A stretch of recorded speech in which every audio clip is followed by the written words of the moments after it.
We'll play a video on this as well, please.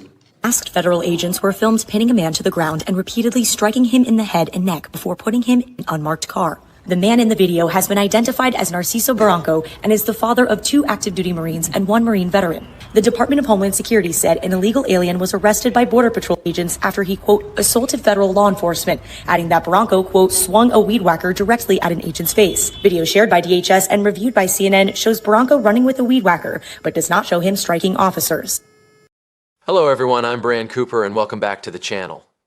While ICE claims its focus is on apprehending dangerous offenders, Congressman Lou Correa brings forward videos and instances during this hearing that paint a starkly different picture.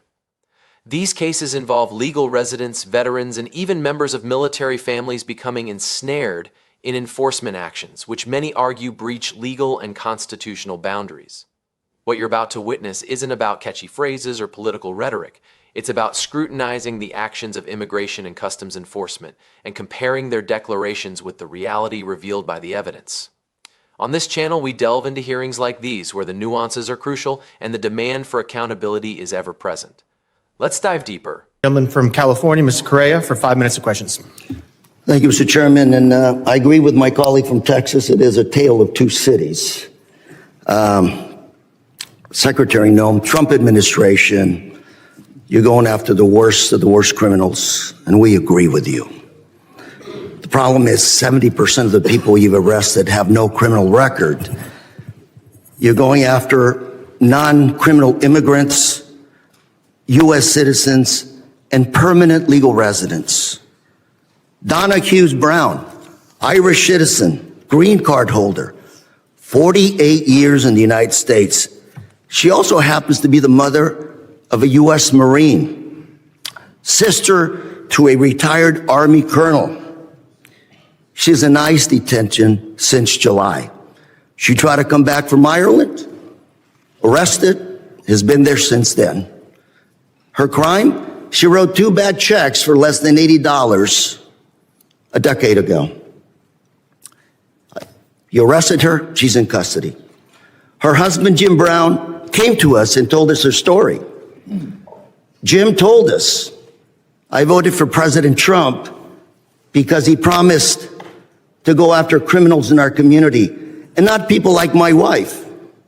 If I can, I'd like to play a video for you.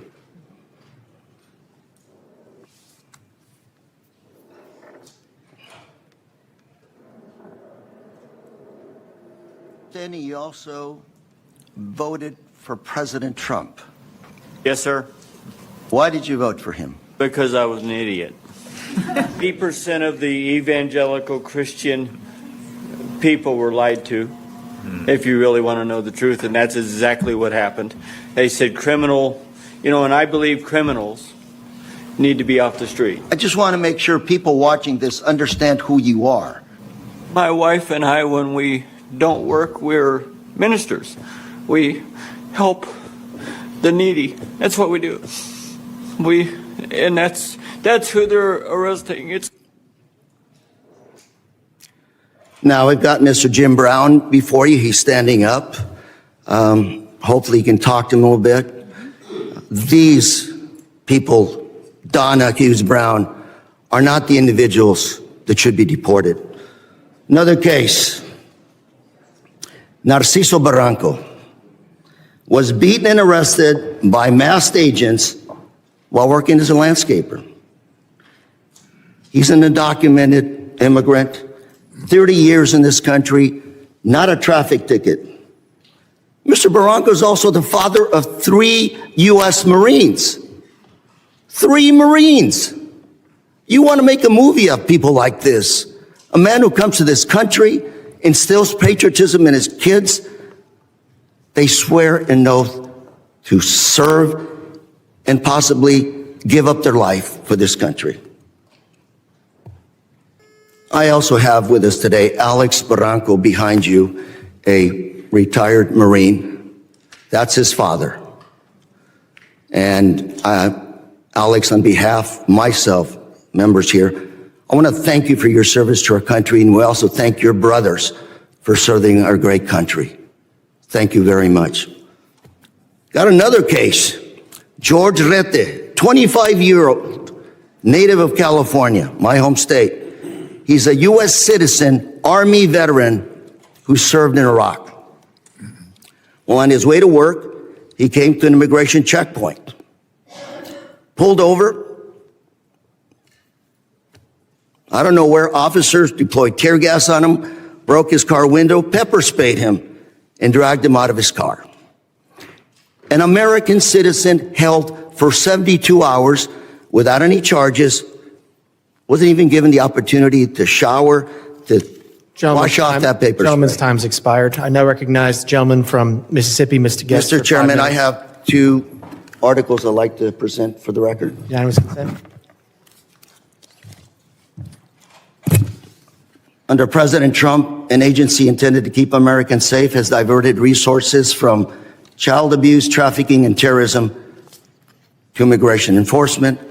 Second is this letter from my Orange County Sheriff, Don Barnes, essentially talking about all the individuals under Prop 50 referred to ICE 2025 year to date. 50 of them. Without objection. ICE never showed up to pick them up. Without Mr. objection. Chairman? I will Chairman? entertain, Chairman? I will entertain UCs at the end of the hearing. I want to entertain all UC motions at the end of the hearing. We have witnesses. I want to make sure everybody has time. So if we do this now, we do have a witness has to leave. You're just going to be taking time from other members, but I will entertain UC motions. What makes this exchange truly engaging isn't the emotions or even the video clips. It's the step-by-step presentation by Congressman Lou Correa that draws you in. It's not a question of whether violent criminals should be deported. Everyone in the room agrees that those who commit severe crimes and pose real threats shouldn't stay in the country. The actual focus, however, circles back to a more uncomfortable query: is the Department of Homeland Security adhering to legal guidelines and applying prudent judgment when deciding who to arrest and how and why these arrests take place? This is where the official narrative begins to unravel. DHS and ICE have long assured the public that they're targeting the worst of the worst, yet the evidence presented challenges this narrative. The statistics are revealing around 70% of those arrested lack any criminal record. This recasts the entire conversation, because if the majority of detainees aren't criminals, then we're not just discussing public safety. It becomes a matter of overreach, priorities, and whether enforcement is used with caution. Individual cases underscore these points as more than just isolated events. They illustrate a larger trend. Consider Donna Hughes Brown's situation. She's a legal permanent resident who lived in the U.S. nearly 5 decades, married to an American, and raised a Marine. There's a reason for discretion, to keep enforcement sensible and grounded. Then there's Narciso Banco, an undocumented landscaper who lived in the U.S. for 30 years with no criminal history. His 3 sons are U.S. Marines. DHS accuses him of assaulting officers, but the footage isn't conclusive. It merely shows masked agents using force, a sight that alone raises concerns about anonymity and accountability in enforcement practices. Without transparency, public trust declines, making every interaction riskier. Most concerning is the case of George Rhee, a U.S. citizen and Army veteran reportedly detained for 72 hours without charges. This isn't an immigration issue, it's a civil liberties issue. If American citizens are detained and denied rights, it suggests a failure in constitutional protections, which history shows can expand to affect others. When you consider these cases collectively, a disturbing image appears, a system perhaps valuing speed and optics over legality and restraint. While immigration enforcement has broad authority, it isn't limitless. Standards are clear, asylum seekers are legally present, green card holders deserve due process, and U.S. citizens cannot be detained without cause. These are not partisan views, but facts. This hearing highlights a growing credibility gap. Official assertions of targeted lawful enforcement are contradicted by documented cases and evidence. Oversight is essential during such times, as Congress should challenge the extent of executive power. If you believe in aligning public safety with constitutional rights, this is a crucial moment.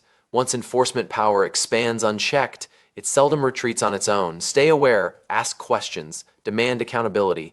If you find incisive, evidence-focused commentary on such hearings important, subscribe. I'm Bran Cooper, and this channel breaks down sessions like these, separating the rhetoric from the facts. Subscribe, turn on notifications, and stay informed. These critical conversations deserve your attention.